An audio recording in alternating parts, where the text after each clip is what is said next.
On a Monday afternoon in Over the Rhine, the demand is still very apparent for the thousands of low-income families who rely on the Free Store Food Bank. 75% of the families who are serving are working. They're just not making enough money to make ends meet.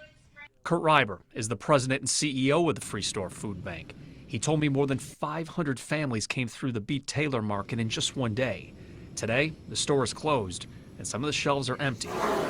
The same day, around 300 families shopped at the food bank's Liberty Street market. You look at the fact that folks might be seeing a reduction in their pay because of being furloughed or laid off.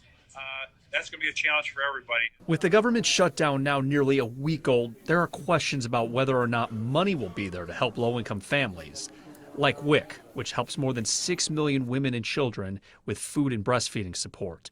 The National WIC Association said if the government doesn't pass a spending bill within the next 2 weeks, that money will likely run out. For really young children whose sole source of nutrition may be infant formula, the loss of WIC would be absolutely devastating because their families don't have other options. I spoke with several people inside the Liberty Street market, and while none of them wanted to go on camera, they all told me a very similar story.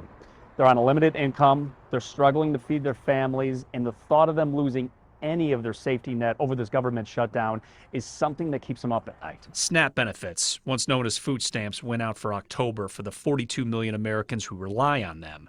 But if the government is still closed November 1st, that benefit may also be at risk. We can weather this storm, but it takes the entire community to rally behind us. In Over the Rhine, Brett Pagansky, WCPO 9 News.